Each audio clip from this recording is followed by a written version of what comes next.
you heard from Obama what I'll call the key elements of health reform. I was supposed to give you a sense of, well, here's what the House of Representatives is proposing, here's what the Senate is proposing, here's what they're arguing about in the Senate Finance Committee. Most of that is going to end up being irrelevant. You have a sense of the direction in which Obama wants to go, and so that should be the focus of the debate. What I want to, as a philosopher who does critical thinking, I want to call your attention to what I take to be the most difficult challenges that we have to deal with and that stand as obstacles to achieving health reform of any kind that's worth achieving.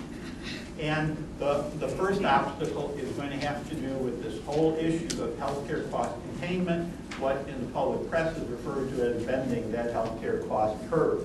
And again, just to put things in perspective, last year, 2008, the U.S. spent about $2.5 trillion on healthcare, a little over 17% of our gross domestic product. The best projections out to 2018 are that we're going to be at $4.5 trillion then, and that will be 20.5% of what we hope will be our gross domestic product at that time. These are numbers that are not really sustainable given other kinds of competing legitimate public goods that require public funding. So that's big point number one. There's an economist at Princeton University, Uwe Reinhardt. If you're a regular reader of the New York Times or you read the Journal Health Affairs, you're familiar with his name. He came out with something called the two great equations. These are things that are, these are two equations that are worth paying attention to. The first equation is that cost containment equals income containment. Whenever you try to save money over here on healthcare costs, that money is always attached to somebody else on the other side of the equation for whom it's income. Nobody likes to see their income go down. And so they have strong, powerful political reasons and economic reasons and self-interested reasons for resisting anything that's called health reform that's going to touch their income if healthcare cost containment is part of that reform effort. But healthcare cost containment, I argue, has to be part of the health reform effort. We've got to bend that cost downward. The second great equation is that healthcare cost containment equals care containment. That is, the dollars that you identify as representing inefficient, wasteful health uses of the healthcare system still represent care that's provided to somebody.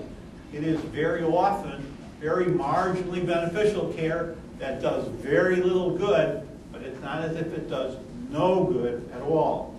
And so, in effect, having to have a public conversation in which we try to come to some agreement as to what kinds of health care that we're currently delivering is not cost-worthy is a morally difficult and a politically difficult kind of conversation to have, and politicians are not doing us a favor by not being forthright about the need to have that conversation and by not providing us with some kind of role model of how we might have that particular conversation.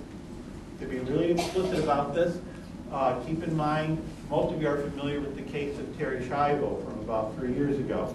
This was that young woman who's been in a persistent vegetative state for 14 years. A persistent vegetative state. She was never, ever going to be a conscious person again. There's no brain activity, nothing. No dreams, no imagination, no sensory experience, nothing.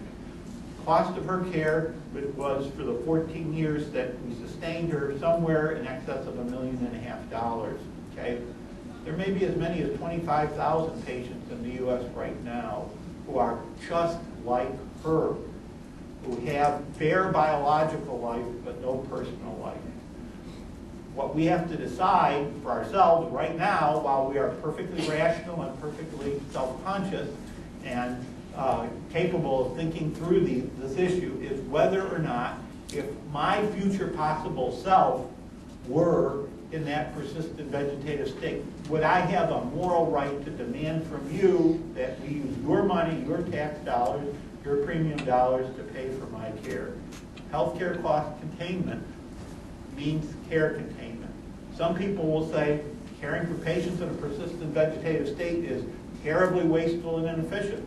Others, who would represent either a disability perspective or a right to life perspective, would see things very differently. We need to talk about those differences thoughtfully, respectfully, carefully, through public conversations of one kind or another. Last point, again by way of understanding why there are these huge obstacles to achieving health reform. I've been talking about healthcare policy since the early 1970s.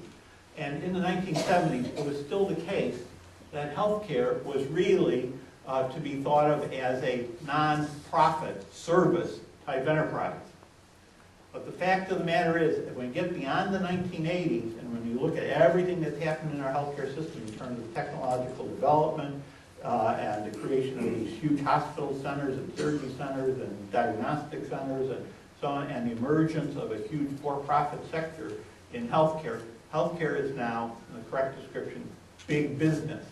It is largely a matter of for-profit, even in the case of many not-for-profit institutions. Not-for-profit institutions can't just go into deficit spending. They have to have positive bottom lines. And so they are as competitive and as profit-driven as formal for-profit companies are. The fact that healthcare is big business means that there are substantial economic interests that are at stake, and then you go back to equation number one. Cost containment equals income containment. And so if health reform and expanding coverage in the healthcare system requires reducing somebody's income, then they're going to strongly resist. They'll use all the political power they can to resist those kinds of changes. We need to be pragmatic and realistic about it. So that's why, that's the one point that I feel I should emphasize in my remarks right now. So I'm not stopping. Thank you.